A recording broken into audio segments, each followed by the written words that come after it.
Muy bien, empezamos un episodio más del podcast Sin Fronteras con Luan en el cuadro Charla Mate y Tereré. Hoy tengo el gusto, el honor de hablar con uno de los mayores historiadores, si no el mayor historiador de Paraguay, mi amigo Fabián Chamorro. Muy bienvenido, es un gusto hablar contigo, un honor, hermano. Hola, Luan, ¿cómo te va? Muchas gracias por invitarme para este espacio y comunicarme un poquitito con una colectividad distinta a la paraguaya. Qué bueno, qué bueno. ¿De dónde hablas, profesor? Yo estoy en Asunción ahora mismo. Estoy en Asunción, yo viajo mucho por el interior por mi trabajo, Ujú. pero ahora mismo estoy en Asunción disfrutando de un clima bastante agradable. Estamos cerca de los 20 grados hoy. Qué bueno, me alegro muchísimo, profesor, me alegro muchísimo. Y, profesor, decime, ¿cómo empezaste tu amor por la historia? Yo me crié en Paraguay, no sé si en la zona donde vos te criaste es común, pero cuando yo era muy pequeño mis padres salían a trabajar todo el día y yo me quedaba bajo el cuidado de mis abuelos. ¿Sí? Y mis abuelos, los dos pelearon la guerra del Chaco, pelearon también las revoluciones posteriores a la guerra del Chaco y todo el día me hablaban de eso. Y yo desde muy chico constantemente me acostumbré a escuchar sobre los conflictos en Paraguay y a Ujú. partir de ahí comenzó mi vocación por la historia.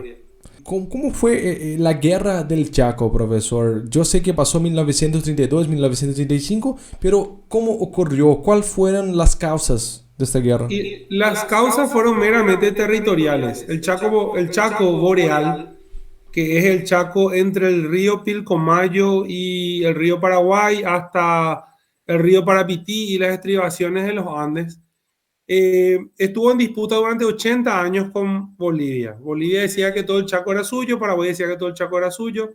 Nunca pudieron lograr un acuerdo que evite la guerra y lastimosamente en 1932 ambos ejércitos chocaron en la mitad del Chaco y empezó una guerra.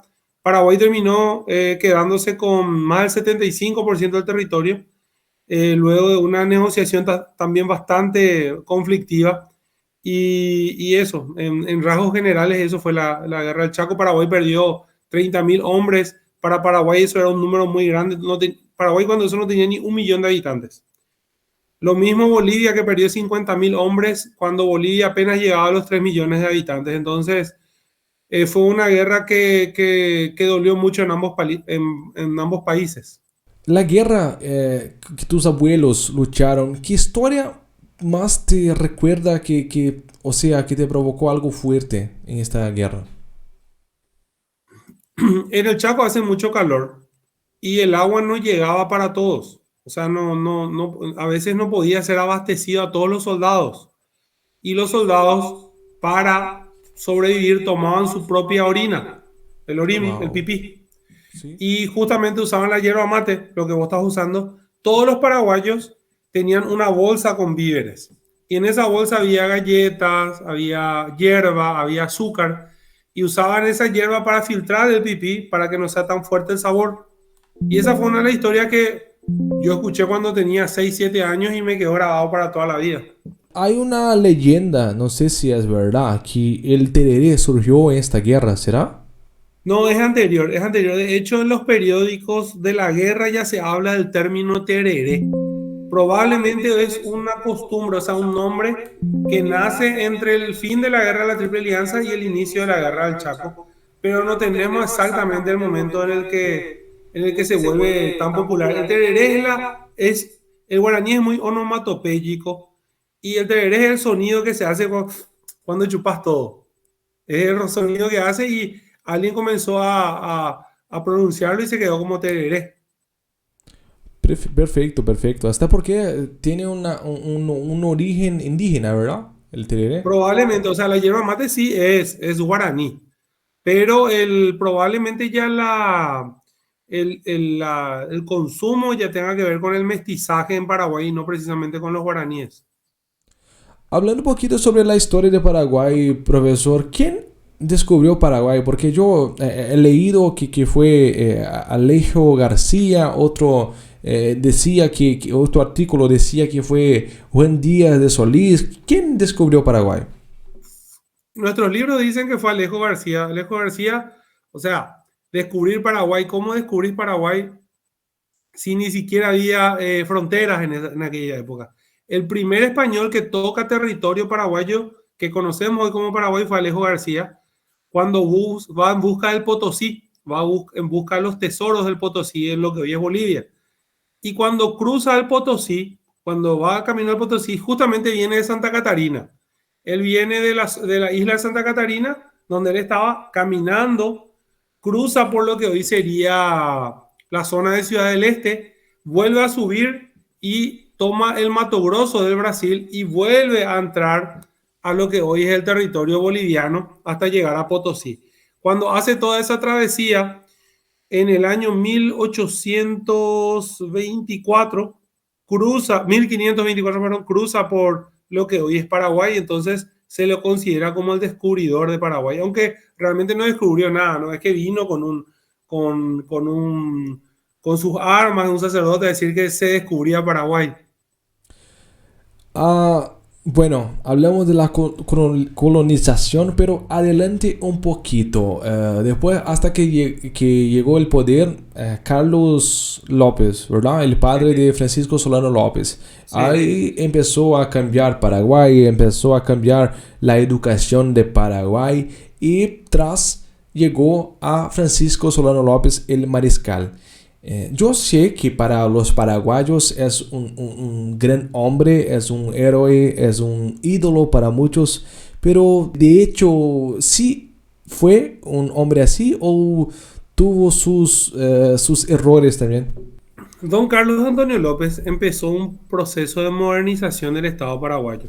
¿Por qué? Porque Paraguay estuvo encerrado durante varias décadas, porque Argentina no reconocía la independencia del Paraguay. Decía que Paraguay era una provincia rebelde.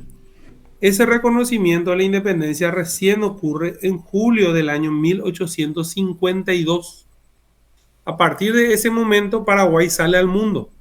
Trae técnicos europeos, va a comprar materia prima de Europa, trae barcos, trae logística, maquinarias, envía estudiantes paraguayos a estudiar a Inglaterra y a Francia. Y comienza un nuevo proceso en Paraguay. Paraguay no era un país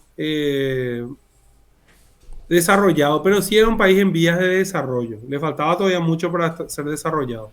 Pero ya tenía un ferrocarril, tenía telégrafos, tenía arsenales, hacía sus propios barcos, etc.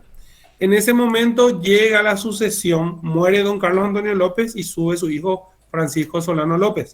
Profesor, un paréntesis. Antes de que Francisco Solano López llegue al poder, había asumido el ejército, ¿no? Con 18 años. No. Fue muy breve, o sea, unos días nada más estuvo acéfalo, pero siempre hubo alguien que no hubo ningún drama con respecto a la sucesión. Okay. Había dejado una especie de testamento, don Carlos, donde le nombraba a Francisco como una especie de sucesor de su mandato. Perfecto. La verdad que antes de morir ella había preparado todo el camino como para que Francisco le suceda. Francisco Solano López sí tuvo muchos errores en la conducción del país y en la conducción de la guerra. Pero su figura se vuelve realmente importante años antes de la guerra del Chaco, de lo que hablamos hace rato. Sí. ¿Por qué? Porque el Paraguay necesitaba un elemento simbólico que les una, que les aglutine. Y ese elemento simbólico fue Francisco Solano López. Los intelectuales de aquella época le eligieron a él como para que sea la figura que le una a todos los paraguayos. Cuando termina la guerra del Chaco, la figura de López se convierte en la del héroe máximo, y eso fue lo que la educación paraguaya enseñó durante 60 años prácticamente. Y por supuesto eso hace que hasta hoy en día la mayoría de los paraguayos lo consideren así. Profesor, ¿crees que quizás podría cambiar los planes, agarrar un otro rumbo en la guerra, sino intentar luchar en contra de 3 países? En realidad yo sé que es una un dicho paraguayo que es luchar o morir, algo así, ¿verdad? Vencer o morir. Y vencer o morir. No, no es en ese sentido que yo hablo. Yo sé de la garra guaraní. Esto no es un tema en discusión. Pero pensando en la gente, en el pueblo, poner su país frente a tres países, ¿no crees que quizás fue un poquito equivocado? No sé, ¿qué piensas tú, profesor? López tenía sus motivos para declararle la guerra a Brasil, Ujú. pero fue un error declararle la guerra a Argentina. Ok. ¿Por qué? Porque al declararle la guerra a Argentina se quedó incomunicado del mundo. No tenía forma de salir. Su aliado en Uruguay, porque López tenía como aliado al Partido Blanco, Sí. ya había caído. Ya no había forma de salvarle al Uruguay. Ya había caído en manos de los colorados y del Brasil también, porque Brasil había invadido territorio uruguayo en aquel momento. Entonces López toma una decisión apresurada al declararle la guerra a Argentina. Sí, fue a partir de ahí yo creo que ya era irnos más contra el reloj para que llegue la derrota porque era imposible un país aislado con armamentos desfasados contra ejércitos mucho más numerosos, con mejores armamentos, con mejor logística, con buques de guerra, o sea, no. ¿Cómo le ganas a eso? No había forma. Hay hasta hoy personas que todavía no han perdonado a Brasil o a Argentina o a Uruguay por lo que pasó. Pero ¿crees que principalmente fue por eso que algunas cosas de Paraguay están desfasadas, ya no son desarrolladas como podrían ser? Yo creo que nosotros tenemos que ser conscientes de que nosotros no peleamos la guerra y que vos tampoco peleaste, ni que tu papá, ni tu abuelo peleó siquiera, ni tu bisabuelo peleó la guerra. Mis abuelos tampoco, mis bisabuelos tampoco. O sea, ¿cómo yo puedo odiarle a alguien? O sea, yo estoy hablando de mí. ¿Cómo yo puedo odiarle a alguien que no tiene nada que ver con la guerra? La guerra terminó, fue terrible, pero los hombres que participaban en esa guerra ya no están, ya no existen, ya hay acuerdos, hay lazos que hoy nos unen con Brasil, con Argentina, con Uruguay, tenemos el Mercosur, tenemos muchas cosas que nos tendrían que unir más que separar y la historia no tiene que ser un elemento de separación.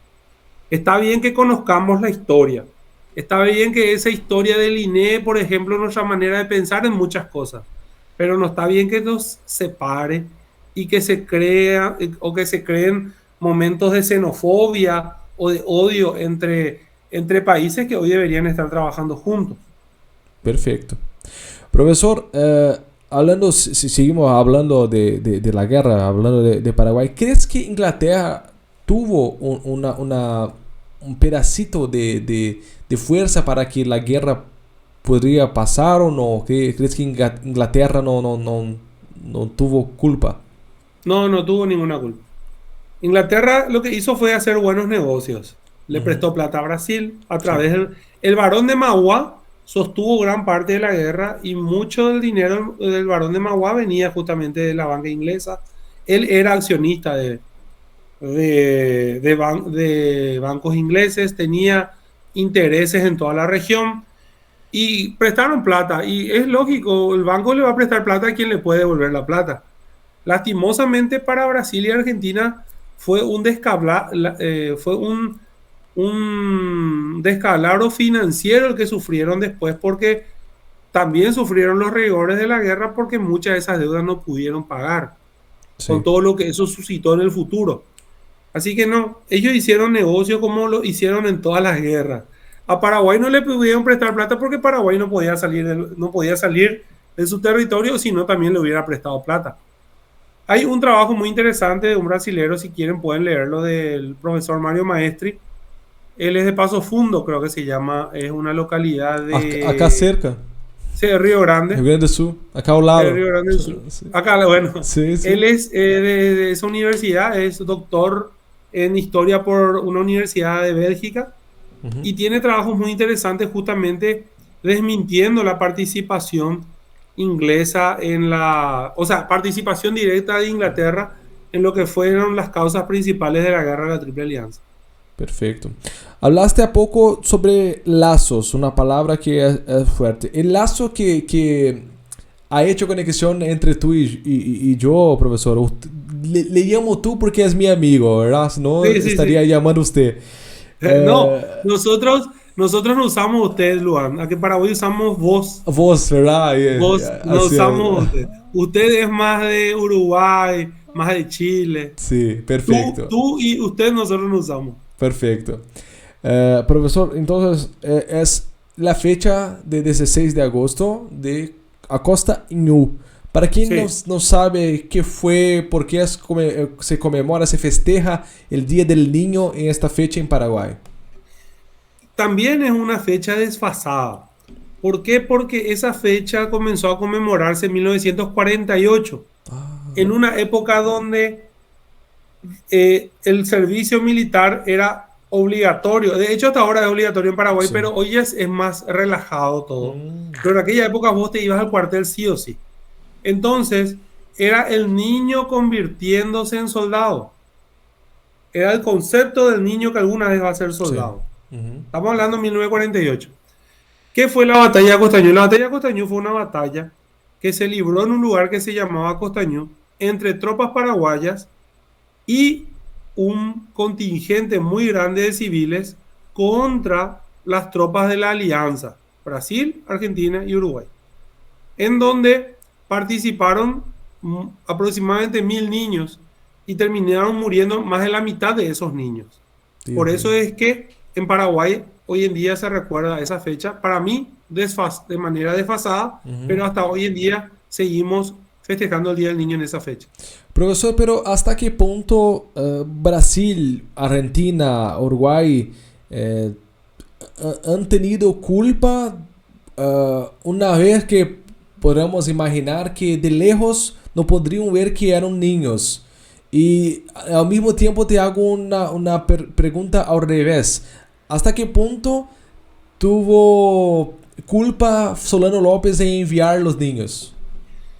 Bueno, eso es, primero vamos a hacer una contextualización. En aquella época era normal que niños peleen, que niños haya en los ejércitos. Ujú. Lo que no era normal es que todo un batallón sea de niños.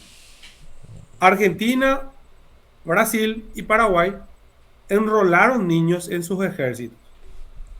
Argentina y Brasil no tuvieron que utilizarlo porque no tuvieron la pérdida poblacional que tuvo Paraguay. A partir del año 1866 comenzó un periodo de enrolamiento de niños en Brasil y en Paraguay. Pero en Brasil en el 67. ¿Por qué en el 67? Porque hubo una gran cantidad de muertos por epidemias en la guerra, la mayoría por cólera. Ujú. Entonces se hizo un enrolamiento de niños. Recibían instrucción militar, pero cuando había batalla servían para cuestiones logísticas. Traían agua, traían armas, Sí. ayudaban a sacar a los heridos, Una asistencia, un aporte. una asistencia. En el año 1868, en diciembre, la guerra llegó a los campamentos paraguayos. Y en los campamentos paraguayos no solamente había militares, sino que estaban sus familias también. Y Ujú. a partir de ahí tuvieron que pelear. El enrolamiento de niños era normal, no está bien. Yo estoy contextualizando Sí, nomás. sí. Ujú. Los primeros derechos del niño son de la primera década del siglo XX, 40 años después de la guerra de la Triple Alianza. Recién hay derechos de niño a nivel global. La Sociedad de Naciones fue una de las primeras, año 1919 creo que. ¿Y cuál fue el primer problema que tuvieron antes de que haya derechos, antes de crear los derechos de los niños? Identificar qué es lo que era un niño, a partir de cuánto es un niño, por qué es un niño, qué es infancia.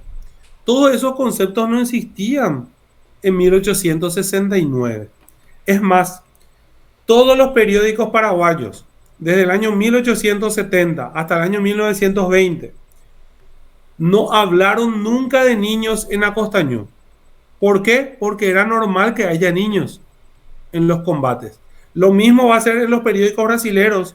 Cualquiera, o sea, yo no vi todos los periódicos brasileños, vi muy pocos, pero estoy seguro que si se hace una evaluación, en ninguno van a hablar de niños. Lo mismo en Argentina, lo mismo en Uruguay. De ¿Por acuerdo. qué? Porque estaban normalmente niños en los combates. Lo que no es normal es la proporción. O sea, en la Costañulla era una proporción muy grande de niños. Eso sí no era normal. No era normal en ninguna guerra. Y lastimosamente tuvo que ocurrir en Paraguay.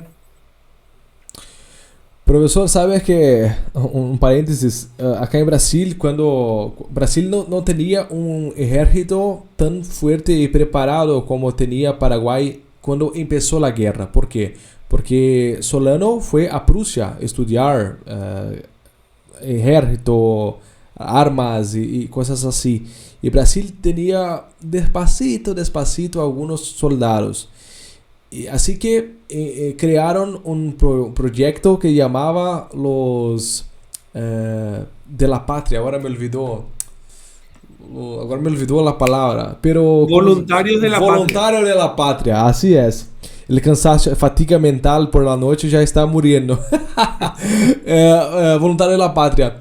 Y así que el primer voluntario fue Don Pedro II, el Según. primero. Así mismo. Pero lo más loco que yo hablo en eso es que iban al interior del país en las fiestas de comunidades y de la nada la gente estaba bailando y los guardias llegaban, hermano, sos voluntarios y llevaban el Sí, tipo sí.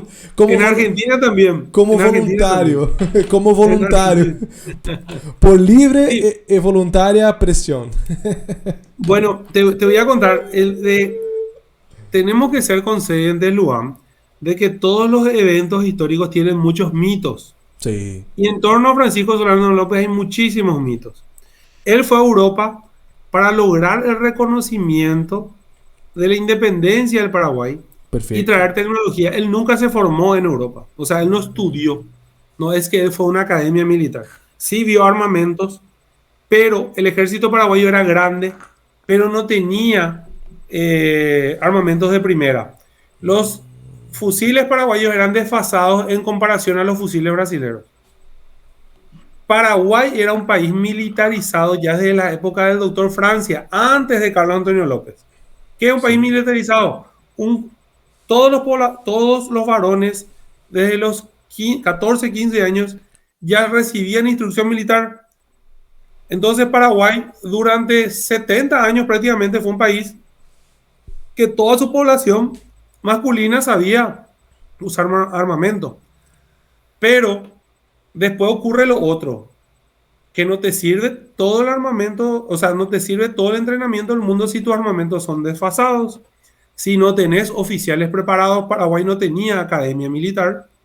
Paraguay no mandó formar muchos militares en el extranjero, entonces se encontró con militares con poca experiencia, con un ejército muy numeroso, pero sin las armas adecuadas para ir a pelear. Profesor, hablando ahora en otro tema, siguiendo obviamente hablando de Paraguay, pero la dictadura de Stroessner, ¿qué pasó? ¿Qué fue? ¿Cómo ocurrió? Y las huellas que están hasta hoy en Paraguay. Lastimosamente, Paraguay es un país que vivió periodos muy anárquicos por su inmadurez política. Sí. El paraguayo es una persona que no está instruida cívicamente hasta ahora. Ujú. Entonces, le cuesta ejercer sus derechos políticos. Y Paraguay vivió de revolución en revolución. ¿Qué fue Stroessner? Stroessner fue el que estabilizó el país. Lastimosamente, lastimosamente, lo hizo con una dictadura sangrienta y que atrasó al país. ¿Por qué atrasó al país? Porque para sostenerse en el poder benefició a un montón de personas a través de la corrupción. Y la corrupción le carcomió a Paraguay. Entonces, todos los dramas que hoy vive en Paraguay es una herencia del estronismo. La falta de educación, el problema de la corrupción, el problema de la impunidad, todas son herencias del estronismo. Hoy en día, en Paraguay se le sigue reivindicando por grandes sectores de la población porque la dictadura supo instalar el mito de que se vivía mejor, de que había más seguridad, que es mentira, Sí. de que había mejor educación, todo es mentira. Realmente fue un gobierno oscuro que desapareció aproximadamente 500 paraguayos, parece poco, pero la población de Paraguay es muy pequeña, es un número muy grande. Le exilió a grandes intelectuales, a grandes personas que pudieron servir al Paraguay, pero lastimosamente murieron en el exilio. Y eso fue, eso que hoy vivimos nosotros es de alguna manera herencia de Stroessner todavía.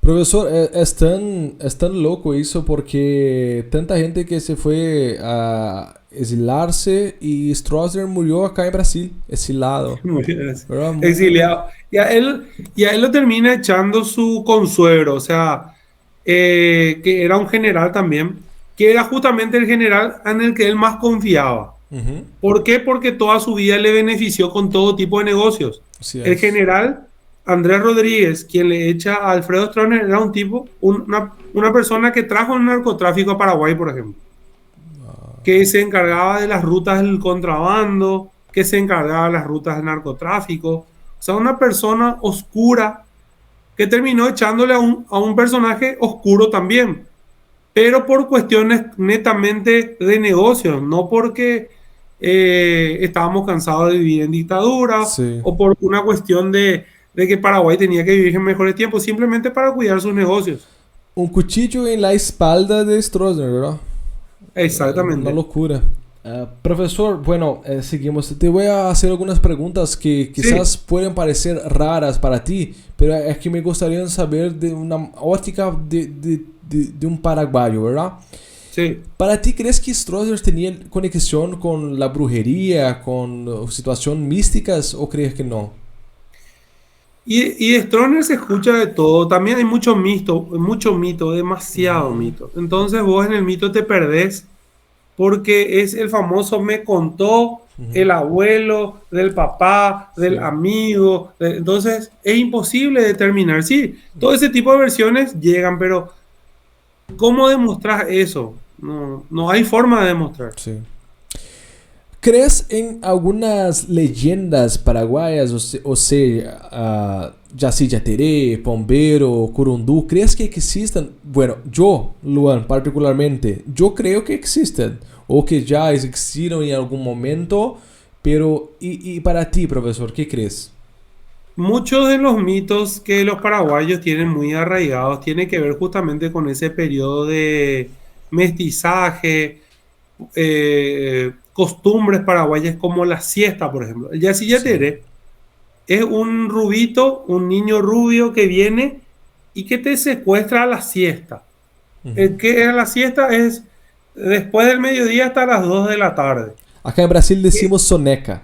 Soneca, bueno, la soneca entonces es el periodo en el que vos dormís la siesta Sí. y vos le contás eso a los niños para que el niño tenga miedo de salir o tenga miedo. El niño pues no se quiere quedar quieto, no entiende ese concepto de siesta. Sí, sí. Entonces, muchos mitos tienen que ver con costumbres paraguayas.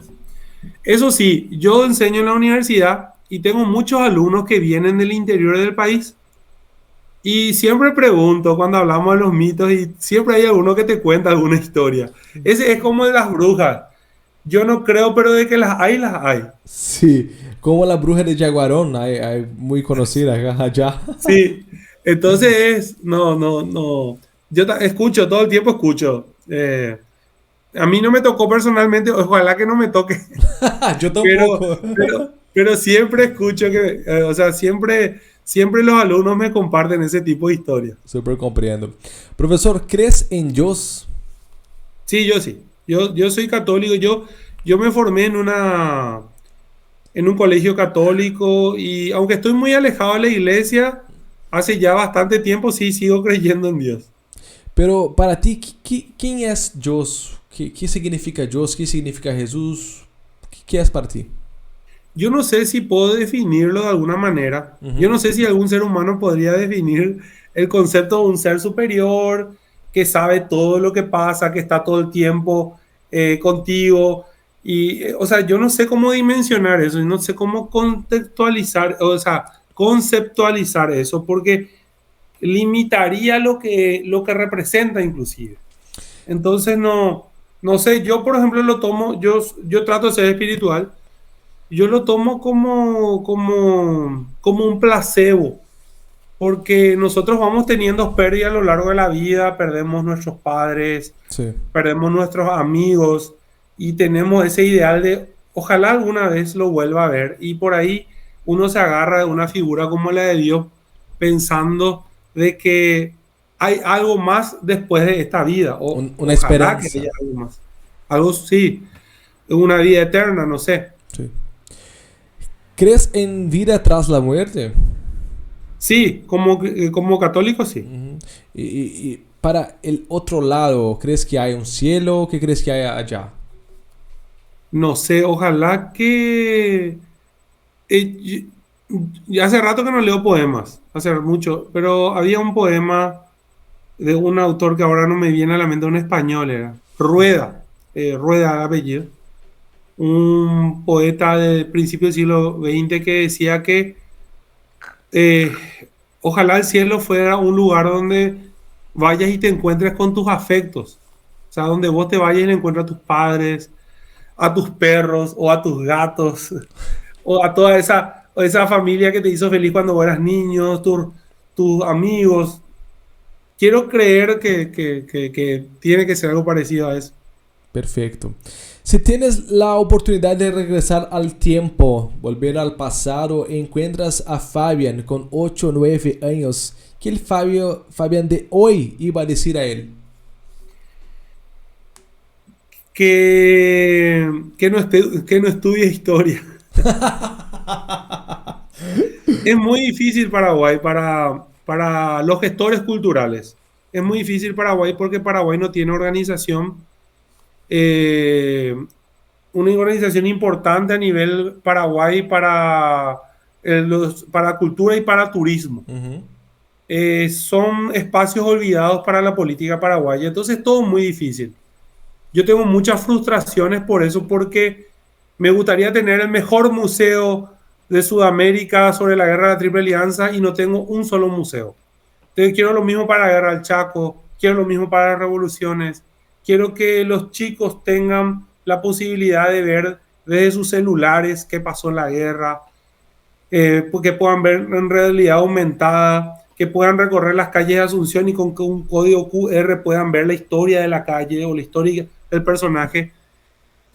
Y todo eso se puede hacer con recursos, pero no hay un interés político para ese tipo de cuestiones y es muy frustrante.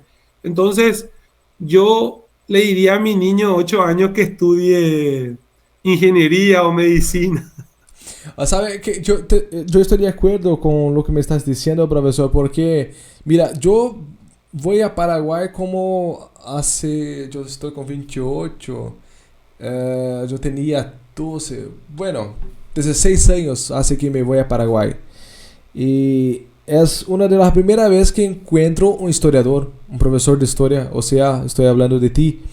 Y nunca he podido sentar con una persona que entiende de historia, que enseña historia y preguntar lo que te pregunté hoy, preguntar lo que pasó, preguntarle por tu óptica, por tu visión, cómo fue. Por eso yo comprendo, los museos Paraguay es un país tan rico cuanto Brasil, quizás, en historia, por las guerras, por la colonización, por la mezcla del guaraní con el español, con el idioma que sigue hasta hoy, Hohaihu, Paraguay, GTDI, GTDU-PA, Chequerai, cosas así, palabras que se hablan en guaraní. Y Brasil no, Brasil sigue con el portugués nomás, como un oficial hablando así. Entonces, para mí también me hace falta como brasileño enamorado de Paraguay, enamorado de historia, que tenga más oportunidades de aprender sobre Paraguay. Y no sé, es Sí, relativo. es penoso, es penoso. Tenemos una historia tan rica que puede ser una historia que genere muchos recursos económicos para el Paraguay, desde el turismo y desde la cultura, pero no estamos abriendo los ojos a eso y lastimosamente muchos de estos lugares que tienen que ver con nuestra historia van desapareciendo en el tiempo por la falta de interés. Así es. Antes de llegarnos al punto final de nuestra charla, te pido algunas cosas más. Por ejemplo, ¿por qué la bandera de Paraguay tiene dos dibujos? Dos escudos. Sí, Y fue una decisión de don Carlos Antonio López, que es el que crea definitivamente nuestros símbolos patrios. Y realmente el escudo del león es un escudo de hacienda, es un escudo que se usaba para los documentos que tenían que ver con los ingresos tributarios. En la época y se quedó en la bandera. El escudo que se creó para la bandera sí es la palma, el olivo y la estrella. Pero el otro se terminó quedando porque se hizo su uso común y por eso tenemos dos escudos. Pero realmente el escudo que se creó para la bandera es la estrella. ¿crees que el guaraní va a seguir fuerte como un segundo idioma o tras el tiempo se va a perder? Lastimosamente estamos entrando en ese proceso. En el año 1950, el 97% de los paraguayos hablaba guaraní. 97%. En 1950 Paraguay tenía aproximadamente 2.500.000 habitantes. Cada 10 años se hace el censo en Paraguay y cada año disminuye más esa cantidad. Hoy en día, solamente el 70% de los paraguayos habla guaraní. ¿Por qué digo solamente? Porque el 30% ya no habla. Y ese 30% hoy en día son más de 2 millones de personas que ya no hablan guaraní, que ya no van a aprender guaraní. ¿Por qué? Porque en Paraguay realmente existe el fenómeno de la diglosia. ¿Qué es la diglosia? Dos idiomas en un mismo territorio con diferentes estatus, diferentes niveles.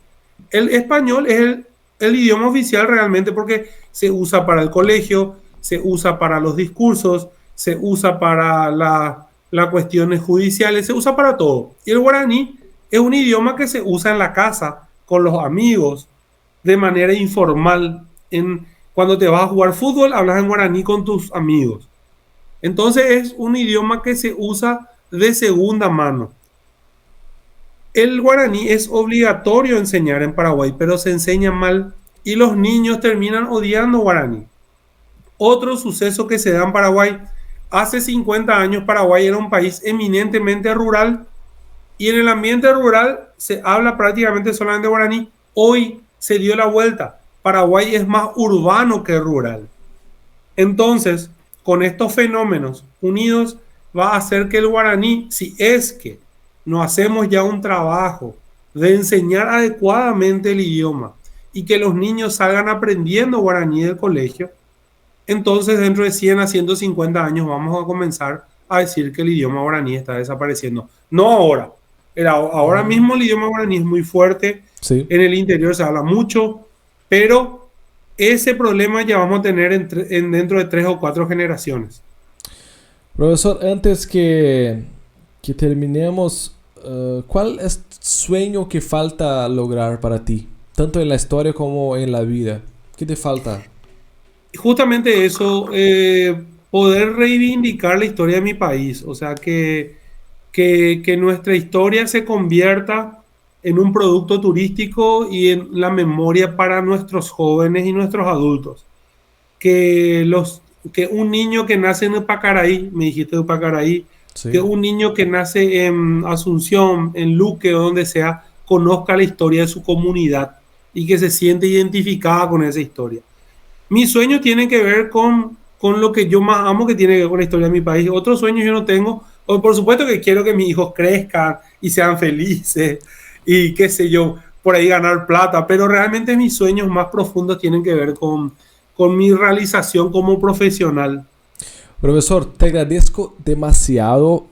Son casi una hora de charla y pasó como si fueran 10 minutos para mí, hasta porque soy enamorado de historia. Entonces, dos historiadores juntos giran la madrugada, así deja. Así mismo. Espero que sea la primera de muchas charlas que vamos a tener. Vamos hablando de más historia, de más situaciones. Hoy hice un General. general, eso. General, sí. Pero adelante podemos hacer con temas específicos y vamos adelante. Bueno, te digo que ganaste un amigo y un hermano brasileño, profesor. Muchas gracias, en serio. Muchas gracias, Luan. Voy a tomar tus expresiones, así que para seguir conversando sobre historia. Perfecto. No, muchísimas gracias, Luan, por el espacio. Y como dije al principio, para mí es importante llegar a un público que no sea simplemente el paraguayo. Vamos a seguir en comunicación y espero que este contacto se repita en breve. Perfecto, ojalá, y así será. Hablé con el profesor Fabián Chamorro, uno de los mayores historiadores de Paraguay. No se olviden de suscribirse y claro, dejar el like. Un fuerte abrazo y hasta luego. Chao.